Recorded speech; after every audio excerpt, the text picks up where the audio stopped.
Hey, let me start with a Sunday experience that you already know, especially if you are a pastor who's preaching, you're a teaching pastor.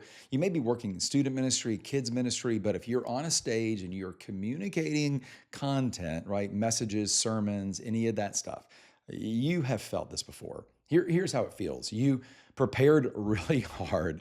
The outline, right, was tight. You walked off stage kind of knowing the content was good, and you're not being cocky. You actually was good.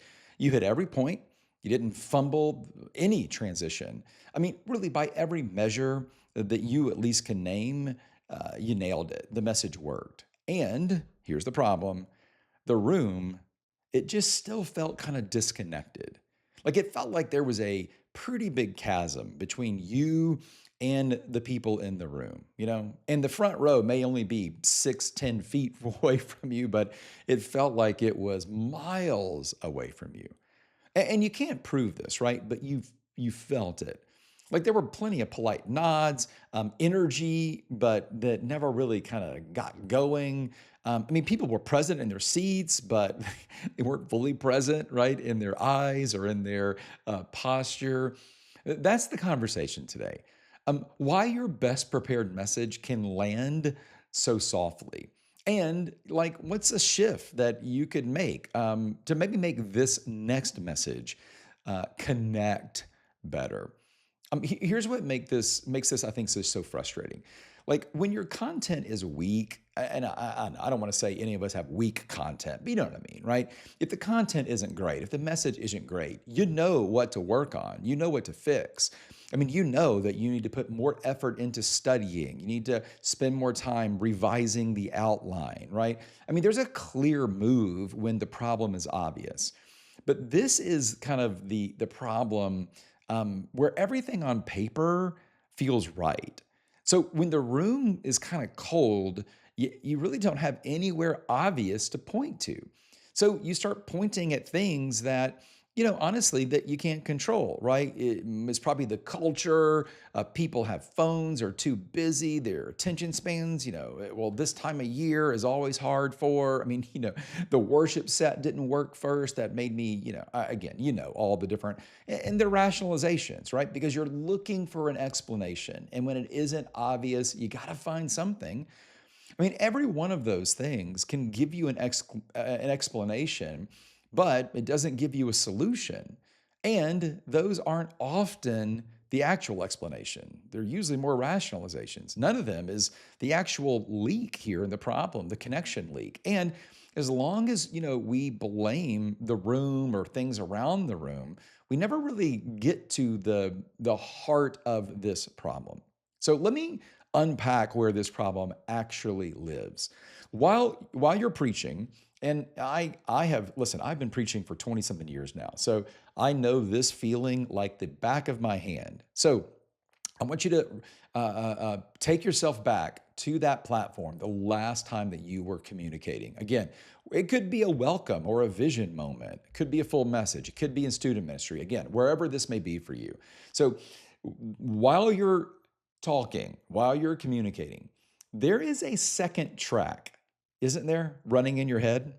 There's like a quiet voice that is talking the whole time you're talking. And here's what that second voice is saying: do you know what's next? Where am I in the outline? Where am I on each page? Did I already make that point?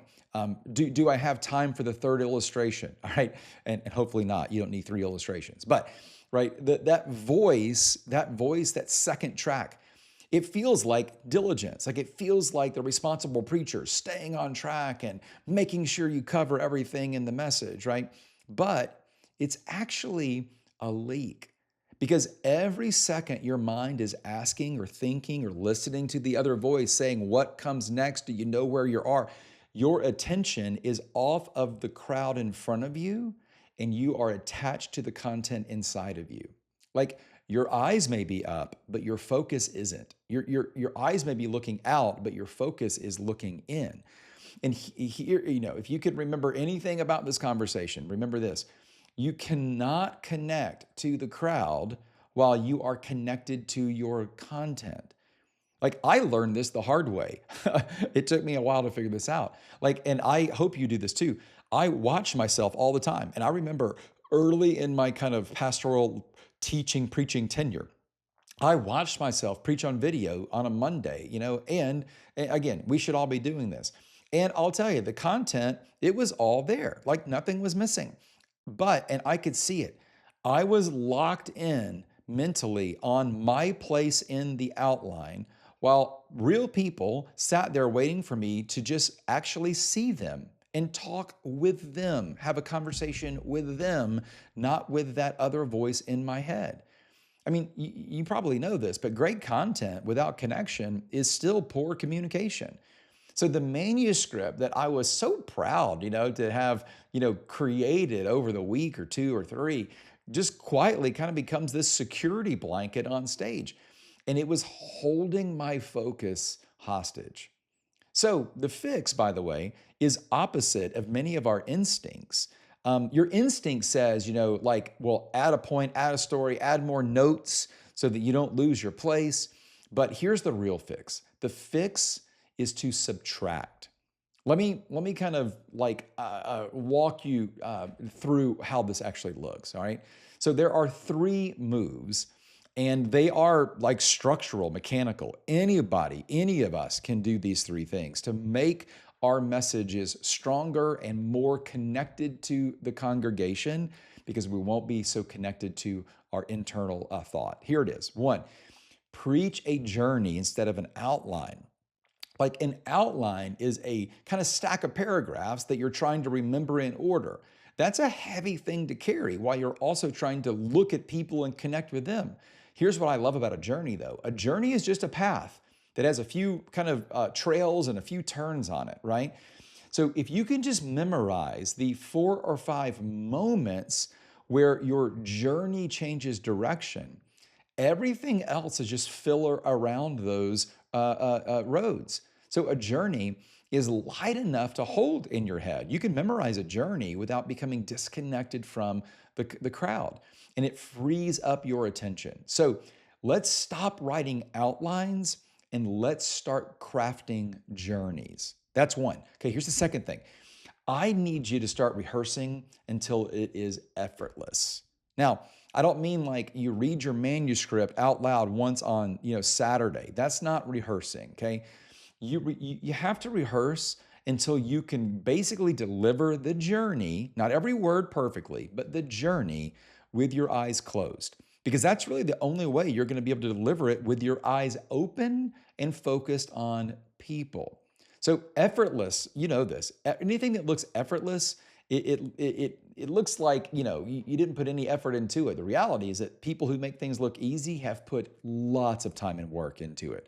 So this is about reps, right? And there's no shortcut to doing that well. Now, really quick before I give you the third one, let me just quickly give you an example of this. I think your rehearsal pattern needs to look different than maybe the guy down the road. And the reason is that God made you differently. One of my good friends in ministry, worked with him for all my time at North Point, Jeff Henderson.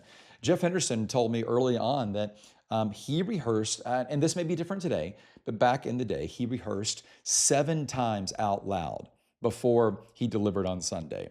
So I started doing the same thing because if you know Jeff, that guy is an unbelievable communicator, and I wanted to be as good as Jeff. So I did it 7 times, and it helped me a lot.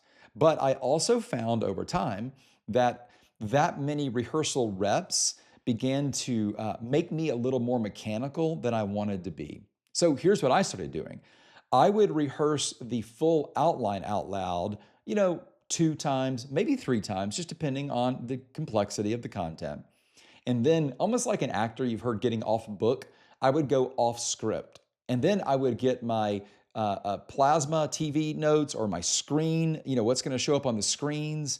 And then I would run the message a couple of times without any outline in front of me, just with what I was going to see on Sunday. And what I was going to see on Sunday is what's on that preview monitor, that confidence monitor, the next slide that's coming. So I began rehearsing that way. Sometimes I would do it twice and be fine. Sometimes it took a few more times. But by getting off book, by getting off outline and onto almost like practicing like I wanted to play, using what I was going to see on Sunday, that's what made me internalize the message, but not memorize the outline. It made me less mechanical. So I don't know what your version will be, but something like that may work. All right, here's the third thing. You also have to learn, even though there's a room full of people, you got to preach to one person. So before you even write your message, before you rehearse it, ask this one question. How would I say this idea, this spiritual truth? How would I communicate this to one friend sitting in my office over a cup of coffee? And when you have that in mind, now you're ready to write it and communicate it exactly that way. When you sit down with a friend over coffee, you don't have that second track in your head making sure you said all the things, right? You're just talking about something that you know and you understand. Great communicators don't memorize, they internalize, they understand the content. And so when you can think of it like you and one person, it changes how you speak to the entire room because you're speaking to each individual in the room. So, what do you do this week? I just gave you 3 very practical steps that you can take. I'd love for you to pull this next message, and I would love for you to look at it within the context of a journey.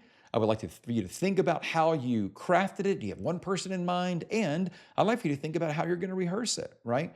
Like, I don't want you to look at all the paragraphs, and I want you to look at the turns. I want you to look at like the sections that are the roads in this journey. Where are the places that you're going to take everybody on a journey on one road, and then you're going to turn and get off and get on another road, right? Rehearse the turns, but then internalize everything else. And then on Sunday, here's the real challenge. I'd love for you to think about putting those notes away.